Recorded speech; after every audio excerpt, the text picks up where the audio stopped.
உங்களுடைய பேர் என்னங்க? எங்கேருந்து வரீங்க? என்ன தரவரிசை எண்? என்ன துறை எடுத்திருக்கீங்க? என்னோட நேம் வந்து எல். கீர்த்தனா. நான் வந்து assistant engineer electrical and TNPDCL எடுத்திருக்கேங்க. ஆ எங்கேருந்து வரேன்னா, கோயம்புத்தூர்லேருந்துங்க. ஓகேங்க. அன்புறவுகளுக்கு வணக்கம். எங்களுடைய சாரல் டாக்ஸ் யூடியூப் சேனலுக்கு இவ்வளவு நாட்கள் நீங்கள் கொடுத்த ஆதரவுக்கு மிக்க நன்றி. எங்களுடைய அடுத்த கட்ட பயணத்திற்கும் அடுத்த கட்ட வளர்ச்சிக்கும் உங்களால் முடிந்த ஆதரவை அளியுங்கள். எப்போ டிஎன்பிஎஸ்சி படிக்க ஆரம்பிச்சீங்க மேம்? நான் பார்த்தீங்கன்னா 2017 பாஸ்ட் அவுட் என்ஜினியர் பாஸ்ட் அவுட்டுங்க. ஸோ அப்போவே வந்து கொஞ்சம் டிஎன்பிசி பற்றி கொஞ்சம் அவேர்னஸ் கிடச்சிது. அதை வச்சு 2018 குரூப் 4 அதுக்கப்புறம் ஃபாரஸ்ட் கார்டு அதெல்லாமே எழுதுனேங்க. ஸோ இந்த ஃபாரஸ்ட் கார்டில் வந்துட்டு நல்ல மார்க் கிடச்சி வந்தேங்க இதே மாதிரி கவுன்சிலிங். பட் ஃபிசிக்கல் ஃபிட்னஸில் கிடைக்கல. தென் கொஞ்சம் வெக்ஸ் ஆகிட்டு சரி நம்ம ப்ரைவேட் ஜாபே போகலான்னு சொல்லிட்டு நான் போயிட்டேன். அதுக்கப்புறமேட்டுக்கு எகைன் இந்த டிஎன்பிஎஸ்சி வந்துட்டு நம்மள விடாதுங்க. நம்ம திருப்பியும் படிக்கணும்னு அந்த ஒரு ஃபயர் உள்ள இருந்துட்டே இருக்கும். பர்ன் ஆயிட்டே இருக்கும். ஸோ, அதனால திருப்பியும் வந்து டெக்னிக்கல் எக்ஸாம்ஸ் படிக்க ஆரம்பிச்சேங்க. 2022ல வந்துட்டு குரூப் 2ல வந்துட்டு ப்ரிலிம்ஸ் கிளியர் பண்ணேன். பட் மெயின்ஸ் எப்படி அப்ரோச் பண்ணணும்னு தெரில. அதுவும் கிளிக் ஆகல. ப்ரைவேட் ஜாப் இருந்துட்டே தான் பார்த்தேன். இது எல்லாமே படிச்சேன்.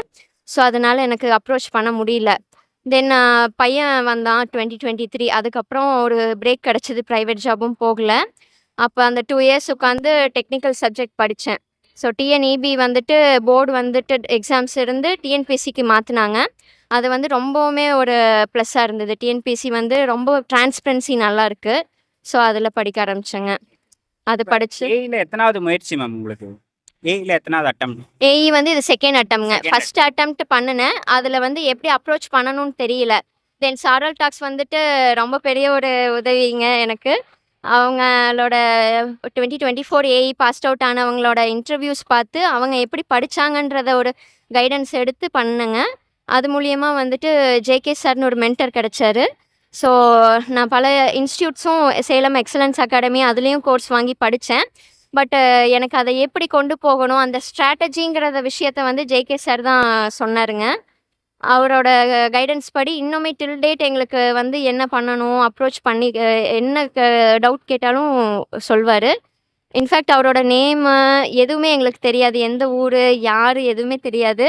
பட் அவர் வந்து எங்கள் லைஃப்பை சேஞ்சராக இருந்திருக்காரு. ஓகே. லாஸ்ட் அட்டம்ப்ட்ல என்ன மிஸ்டேக் பண்ணதா நீங்க நினைக்கிறீங்க மேம்? லாஸ்ட் அட்டெம்ப்ட் என்னன்னாங்க, டெக்னிக்கல் வந்து எப்படி அப்ரோச் பண்ணணும், ஜென்ரல் வந்து கொஞ்சம் நாலேஜ் இருந்தது. அதை வச்சு ஜென்ரல் பண்ணிட்டேங்க. பட் டெக்னிக்கல் எக்ஸாம் வந்துட்டு அப்ரோச் பண்ணுற விதம் வந்து கொஞ்சம் வேறு மாதிரி பண்ணேங்க. இது பார்த்தீங்கன்னா, நிறைய ப்ராப்ளம்ஸ் வந்து போட்டு பார்த்தேன். அண்டு ப்ரீவியஸ் இயர் கொஸ்டின் பேப்பர்ஸை வந்து நல்லா டீட்டெயில்டு அனாலிசிஸ் பண்ணி, அதில் என்ன கொஸ்டின்ஸ் கேட்குறாங்களோ அதுக்கு தகுந்த மாதிரி நான் படிக்கிறத மாற்றினேங்க. ஃபுல்லாக படிக்காமல் சிலபஸ் வைஸாக அந்த கொஸ்டின்ஸு எங்கே வெயிட்டேஜ் அதிகமாக கொடுக்குறாங்கன்னு பார்த்து அதை கான்சென்ட்ரேட் பண்ணேங்க. ஓகே. இப்போ டெக்னிக்கல் பேப்பர் பற்றி சொல்லுங்கள். எந்த மாதிரி படிக்கலாம் அப்படின்னு சொல்லுங்கள். 10 யூனிட்ஸ் இருக்குது. எதுக்கு முக்கியத்துவம் கொடுத்து எங்கேருந்து படிக்கலாம் அப்படின்னு சொல்லுங்கள். ட்ரிபிள்இ எலக்ட்ரிக்கல் அண்ட் எலக்ட்ரானிக்ஸ் ட்ரிபிள்இயில் பார்த்தீங்கன்னா வந்துட்டு நம்ம 10 யூனிட்ஸ் இருக்கும். மேஜர் நம்மளோட பவர் சிஸ்டம், எலக்ட்ரிக்கல் மிஷின்ஸு, அப்புறம் கண்ட்ரோல் சிஸ்டம்ஸு இதெல்லாம் வந்துட்டு கான்சன்ட்ரேட் பண்ணணுங்க. இப்போல்லாம் வந்துட்டு எவ்வளோ கொஸ்டின்ஸ் எந்தெந்த யூனிட்லேருந்து இவ்வளோ கொஸ்டின்ஸுனே கொடுக்குறாங்க. ஸோ அதை நம்ம வந்துட்டு கான்சன்ட்ரேட் பண்ணி முதல்ல மேஜர் அதிகமான கொஸ்டின்ஸ்க்கு கவர் பண்ணிட்டோம்னா, அதுக்கப்புறம் மற்றதை ஓரளவுக்கு கவர் பண்ணிடலாங்க. படிக்கிறதுக்கான சோர்ஸ் என்ன மெட்டீரியல்ஸில் படிக்கலாம் மேம்? சோர்ஸ் யூடியூப் வீடியோஸ் நிறையா இருக்குது. ஏன்னா நம்ம 2017 நான் பாஸ்ட் அவுட் நியர்லி 8 இயர்ஸ் ஆயிடுச்சு. ஸோ அந்த நோட்ஸ் எடுத்து பார்த்தாலும் எனக்கு புரியலை. எகைன் நான் யூடியூபோட ரெஃபரன்ஸ் என்சிஎம் லேர்னிங் சென்டர் இந்த மாதிரி நிறைய வீடியோஸ் வந்து நல்லா இருக்கும். அதை பார்த்து படித்தேன். அதுவுமே 10லன்னு தோன்றப்ப சேலம் எக்ஸலன்ஸ் அகாடமியோடது வாங்கி கொஞ்சம் படித்தேங்க. ஸோ அதில் கொஞ்சம் விஷயங்கள் இன்டெப்த்தாக வெங்கடேஷ் சார் நடத்தியிருப்பார். அது எல்லாமே படித்தேன். இன்டெப்த்தாக படிக்கணுங்க. ஃபுல் அண்ட் ஃபுல் நம்ம கான்செப்ட்ஸை வந்து இது பண்ணிட்டோம்னா இந்த டிஎன்பிஎஸ்சி மட்டும் இல்லை, எஸ்எஸ்சி, ஆர்ஆர்பி, ஜேஇ இந்த மாதிரி நிறையா எக்ஸாம்ஸ்க்கு வந்து கிளியர் பண்ணலாங்க. நம்ம நல்லா வந்து தரவாகணும். பேசிக்ஸில் வந்து ஸ்ட்ராங் ஆகணுங்க டெக்னிக்கல் பொறுத்தளவுக்கு. ஓகே. நானே அதான் கேட்கலான்னு வந்தேன். நீங்கள் 17லே காலேஜ் முடிச்சிட்டீங்க இல்லையா? ஒரு 5-6 ஆண்டுகள் கேப் விட்டு திரும்பவும் நம்ம கல்லூரி படித்த சப்ஜெக்ட்ஸ் எடுத்து படிக்கும்போது புரிஞ்சுதா, இல்லை ஞாபகம் இருந்ததா படித்ததெல்லாம்? நோட்ஸ் நான் அப்படியே வச்சுட்டே வந்தேங்க. அதை பார்க்கும்போது ஓரளவுக்கு ரீகலெக்ட் பண்ணேங்க. பட் இந்த காம்படேட்டிவ் எக்ஸாம்ஸ் அப்ரோச் பண்ணுறதுன்றது வந்துட்டு நம்ம அண்ணா யூனிவர்சிட்டி சிலபஸ் படி உங்களுக்கு பார்த்தீங்கன்னா 16 மார்க்கு இருக்கும். ஒரு தியரி பேசிஸாக நம்ம படிச்சிருப்போம். ஆனால் இது வந்துட்டு நம்ம பாயிண்ட் அவுட் பண்ணி அந்த டெஃபினேஷன்ஸு, அதனோட கான்செப்ட்ஸு, அந்த நியூமெரிக்கல் வேல்யூஸ் இது எல்லாமே ரிமெம்பர் பண்ணுறதுக்கு நம்ம கொஞ்சம் எஃபோர்ட் போடணுங்க. வேற மாதிரி நம்ம கொஞ்சம் படிக்கணுங்க. ஓகே. இப்போ நீங்க குரூப் 4, குரூப் 2, குரூப் 1லாம் படிச்சது ஜிஎஸ் பேப்பர் படிக்கிறதுக்கு உங்களுக்கு யூஸ்ஃபுல்லா இருந்துச்சுங்களா? ஆமாங்க. கண்டிப்பாங்க. அதனோட ஸ்டஃப் இருந்தத வச்சு தான் நான் ஜெனரல் பேப்பர் இப்ப ஜஸ்ட் ஒரு ரிவிஷன் மாதிரி பண்ணேன். அதிலேயே எனக்கு ஓரளவுக்கு வந்ததுங்க. எய்ம் டிஎன் சேனலும் வந்து நல்ல யூஸ்ஃபுல்லா இருக்கும் உங்களுக்கு ஜெனரல் பேப்பர் படிக்கிறக்கு. ஓகே. உங்க ஃபேமிலில சப்போர்ட் பண்ணாங்களா மேம்? ஆ உண்மையா சொல்லப்போனா, அந்த சப்போர்ட் கொஞ்சம் கம்மியா தான் இருந்ததுங்க. ஓகே. பையன் வந்து ஒரு ஃபீடிங் பேபியா வச்சுட்டு, அவன ஒரு கையிலயும் புக்கோட கையிலயும் வச்சு தான் படிச்சேன். ஆ அந்த ஓகே. கொஸ்டின்க்கு சொல்ல முடியல. ஓகே. இப்போ நான் எப்படி டைம் மேனேஜ் பண்ணீங்கன்னு மட்டும் சொல்லுங்க. எப்படி அது ஒரு பெரிய சப்ஜெக்ட்டுங்க. நம்ம என்னதான் படிச்சாலும், நம்ம அங்க போய் என்ன ப்ரொடியூஸ் பண்றோம் அப்படின்றது இருக்கு. அந்த 3 மணி நேரத்துல உங்களுக்கு என்ன நீங்க இது பண்றீங்களோ அதுதாங்க. இப்ப எங்க ஜேகே சார் வந்து அதுல தான் ரொம்ப எங்கள வந்து ட்ரெயின் பண்ணாரு. அவரு வந்து அந்த கொஸ்டின்ஸ வந்து 3ஆ பிரிக்க சொல்லியிருந்தாருங்க. ஃபர்ஸ்ட்டு ஈஸியா வந்து ஒரு 200 கொஸ்டின் இருக்குன்னா, அதுல வந்து ஒரு 120 கொஸ்டின் ஈஸியா இருக்கும். தென் ஒரு 40 கொஸ்டின் வந்து டஃப்பா இருக்கும். எகைன் ஒரு 40 வந்து ரொம்ப டஃப்பா இருக்கும். அத வந்து அதுல நம்ம டைம் ஸ்பெண்ட் பண்ணாம, இந்த 120 கொஸ்டின்ஸ வந்து ஃபர்ஸ்ட்டு ஃபினிஷ் பண்ணிடணுங்க. ஃபர்ஸ்ட்டு ஒரு 1 ஹவர்க்குள்ள 60 மினிட்ஸ், 80 மினிட்ஸ்க்குள்ள முடிச்சிடணும். அதுக்கப்புறமா அடுத்த ஒரு இன்டர்மீடியேட் லெவல பார்க்கணும். டஃப்பா இருக்கிறது லாஸ்ட்டா வச்சுக்கணுங்க. இந்த மாரி நெறைய விஷயம் ஜேகே சார் எங்களுக்கு சொல்லிக் குடுத்தாருங்க. ஓகே. இப்போ நெறைய திருமணமான பெண்கள் படிக்கிறாங்க. அவங்களுக்கு நீங்க என்ன ஆலோசனை சொல்லுவீங்க? ஆலோசனை, சஜஷன்ஸ்னா என்ன சொல்லுவீங்க?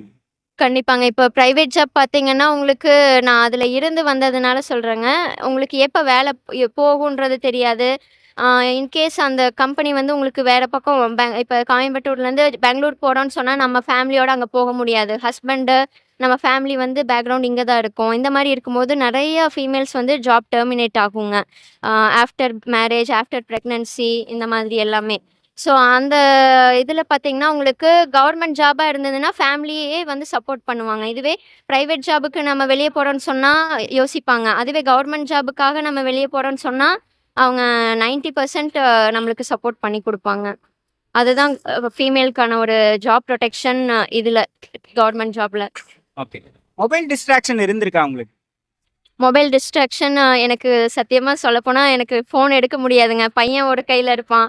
நம்ம ஃபோன் எடுக்கலான்னு நெனச்சா கூட, அடுத்து அவன பார்க்கணும், படிக்கணும். இந்த 2யும் மேனேஜ் பண்ணி கொண்டு போறதுக்கே எனக்கு கரெக்ட்டா இருந்தது. ஸோ, அந்த டிஸ்ட்ராக்ஷன வந்து என் பையன் எனக்கு ரெட்யூஸ் பண்ணிட்டான்னு தான் சொல்லணுங்க. ஓகே. அவனும் வளர்ந்தான், நானும் வளர்ந்தேன். அவன் எப்படி கீழ தடுக்கி விழுந்து எந்திரிச்சு எந்திரிச்சு நடந்தானோ, அதே மாதிரி இந்த காம்படிட்டிவ் எக்ஸாமினேஷன் அவன் எனக்கு ஒரு பெரிய மோட்டிவேஷனா இருந்தான். அவன் எந்திரிச்சு நடந்த மாரி நானும் ஒரு இது போனாலும் பரவாயில்லன்னு எகைன் ட்ரை பண்ணி வந்தேங்க. ஓகே. ஒரு நீண்ட பயணம். நெறைய முயற்சிகள் இருந்து, நெறைய பார்த்து, திரும்ப வேலைக்கு போயிட்டு, திரும்ப படிக்க வந்து, திரும்ப அதுக்கப்புறமா ஏஐ படிக்க வந்து, இப்போ ஒரு வெற்றிய பெற்றிருக்கீங்க. இப்போ எப்படி இருக்கு மேம்?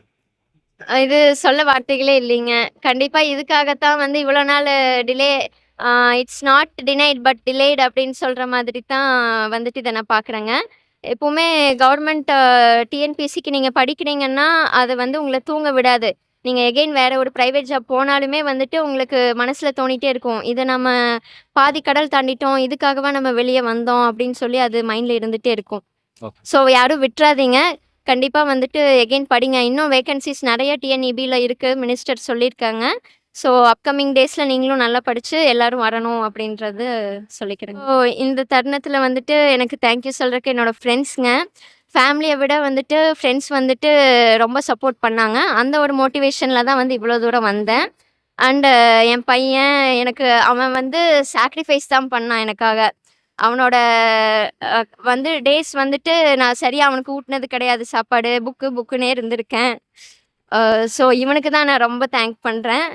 அதுக்கப்புறம் என்னோட ஹஸ்பண்ட், எங்க அப்பா எனக்கு ரொம்ப சப்போர்ட் பண்ணாரு. ஓகே. தேங்க் யூங்க. Thank you.